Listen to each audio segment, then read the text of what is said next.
nossos pecados. Podem sentar um pouquinho para a nossa meditação.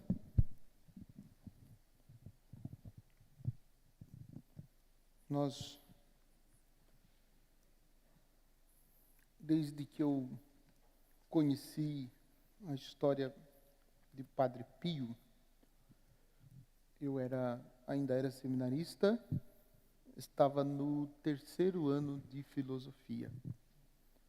Do 2º para o 3º de filosofia. Num momento de crise vocacional. Porque, não que eu tivesse dúvida, mas passava por um período de crise e tinha pensado até em sair do seminário. E na casa paroquial, onde eu trabalhava, o padre com quem eu trabalhava, fuçando nos arquivos, aqueles antigos DVDs, falo antigo porque a tecnologia hoje, tudo muito rápido. Então, aqueles antigos DVDs, fuçando lá as coisas que estavam na casa paroquial, eu achei o DVD do filme do Padre Pio. Aí eu vi no verso do filme, quanto tempo demorava o filme? Demorava 3 horas. Falei, eu não vou ver um filme com 3 horas. Não vai dar certo isso. Mas naquele dia, o Senhor resolveu falar comigo, e eu escutei dentro de mim uma voz dizendo assim, mas por que não? Eu não tinha um motivo, eu só não queria ver porque era muito demorado. E aí eu coloquei o DVD e assisti aquele DVD. E aí eu vi a história de Padre Pio contada no DVD. E fiquei profundamente tocado e profundamente emocionado. Mas um pouco meio cético. Falei assim, mas é filme. Deve ter sido acrescentado, elaborado, uma produção para vender o filme. E não deve ser tudo isso. Pensava com os meus botões. E Deus, Ele é perfeito no que faz. E aí, num dia acho que estava no meu aniversário, coisa assim, eu estava celebrando alguma data, alguém me entregou um livro. E disse assim, só entregou o livro e falou assim, leia este livro, depois a gente conversa. Eu falei, nossa, quem que isso? O problema era, quem que foi que me deu o livro? Não sabia. Eu recebi de alguém, não me lembro de quem foi, e lembro da pessoa dizer que eu tinha que ler o livro. Era o livro da história do Padre Pio. Um livrinho assim, dessa grossura, que eu devorei aquele livro 2 ou 3 vezes, e aí, de fato, eu entendi que o que estava no filme não era uma invenção. Por quê? Porque quem escreve o livro foi um dos jornalistas que foi atendido pelo Padre Pio em confissão. Este jornalista, ele chegou falando mal da igreja, falando mal do bispo de Padre Pio, umas coisas que estavam acontecendo, e o Padre Pio tasca ali um tapa no rosto, mas um tapa com gosto, de deixar a marca dos 5 dedos no rosto daquele homem, porque ele estava falando mal da igreja. Ele diz, quem és tu para falar mal da igreja? E lá uma bordoada de mão aberta, que ficou a marca. No filme mostra a cena, é espetacular. E aí ele sai da igreja, este jornalista sai da igreja e vai para um bosque distante, alguns quilômetros da igreja, e passa a noite inteirinha chorando. Não de dor física por ter apanhado do padre, mas de arrependimento. E aí, quando ele volta, no dia seguinte ele volta, o padre estava lá, esperando.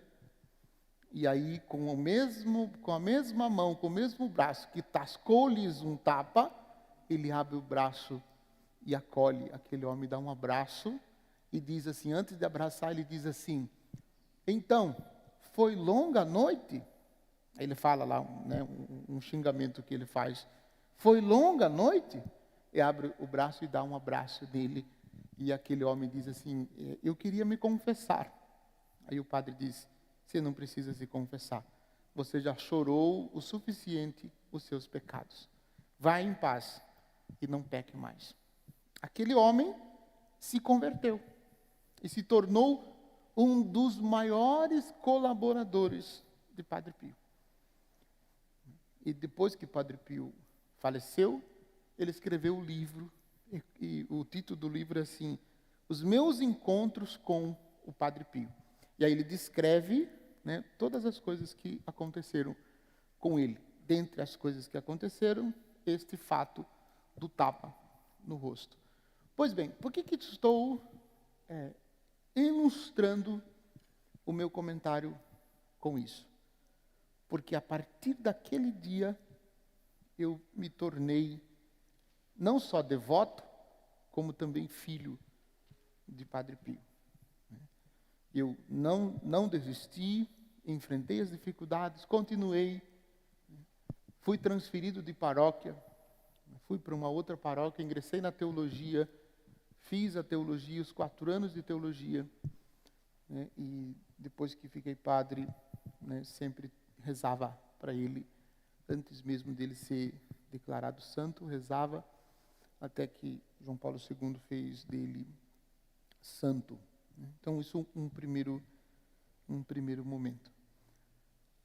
E um segundo é que eu entendi também, a partir da vida de Padre Pio e do seu exemplo, que os sofrimentos que muitas vezes a gente enfrenta, as perseguições, né, como eu costumo dizer, as pauladas que a gente leva, né, às vezes a gente não entende. Né? E quando a gente leva essas pauladas, a gente fica muito chateado, né, porque a gente pensa que não é digno de estar apanhando, ou que está apanhando sem merecer. Né? É diferente de quando eu apanhava do meu pai, que apanhava porque merecia. Né? E aí eu aprendi que Deus também nos visita nos momentos de tribulações. A gente quer a visita de Deus para nós quando não estamos atribulados. Ou nas tribulações da vida, a gente acha que Deus não nos visita. A gente até acha que as tribulações, muitas vezes, é Deus nos punindo. Talvez vocês, aqui na igreja, vocês em casa, nunca tenham pensado desse jeito como padre. Mas muitas vezes eu pensei que as tribulações fossem punições de Deus. E eu descobri com o Padre Pio que as tribulações da vida é uma forma que Deus encontrou de nos visitar. E visitando-nos, concede as suas consolações. E aí a gente olha para a vida do Padre Pio. Este homem sofreu muito, foi perseguido inclusive pelos bispos, a ponto de proibirem de atender confissões, a ponto de proibirem de celebrar a missa. Tempos atrás, conversando com Dom Júlio, ele partilhava de uma situação, e ele dizia que uma das maiores punições que um bispo pode dar para um padre é impedir que ele reze a missa. E Padre Pio recebeu várias vezes proibição, não podia rezar a missa, porque os superiores dele diziam que a missa dele demorava muito. Sabe que horas que ele rezava a missa? 4 horas da madrugada. 4 horas da madrugada. E a igreja onde estava o convento, em São Giovanni Rotondo, às 4 horas da madrugada estava lotada. Esses dias eu pensei de rezar a missa 4 horas da madrugada aqui na igreja. E se eu rezar 4 horas da madrugada, é bem capaz do padre vir sozinho. Né? Porque, né, 4 horas, Deus, a gente já se viu. rezar a missa a essa hora? Muito cedo, é hora de dormir, é hora do melhor sono, é hora do sono mais gostoso, né? Mas era 4 horas da manhã, quando ele era jovem. Depois, quando ele ficou mais idoso, que não, né, não tinha tantas forças, a missa passou a ser às 5 horas da manhã. E no final da vida, quando já estava bem debilitado, a missa passou a ser às 6 horas da manhã.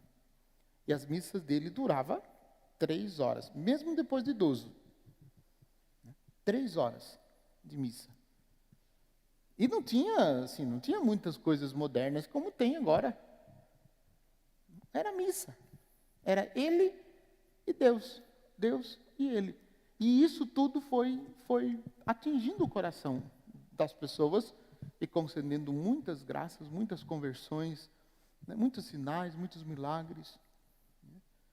Então, é importante a gente buscar conhecer, tornar-se devoto de São Padre Pio, para que a gente volte a valorizar, ou que a gente valorize a missa do jeito que ele valorizava.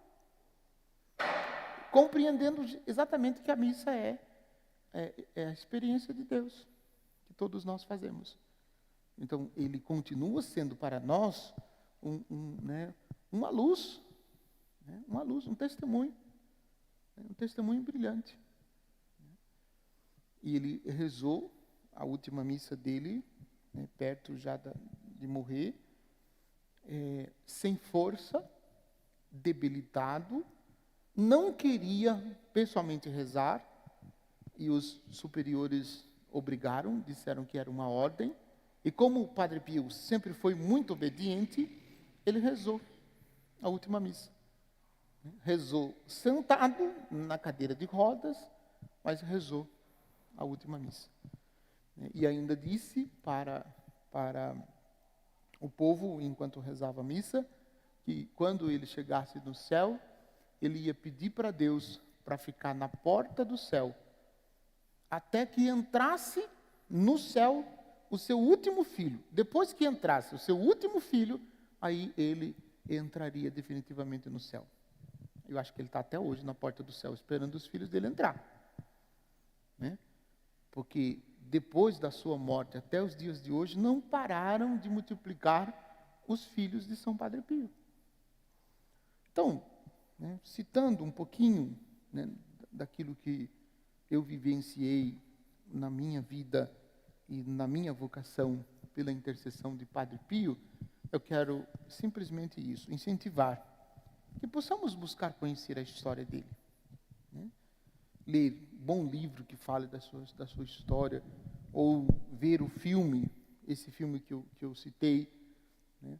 Para a gente poder crescer na santidade, para a gente poder crescer no amor a Deus, para a gente poder crescer no amor à Santa Missa e na necessidade que nós temos de continuar sempre buscando a Deus.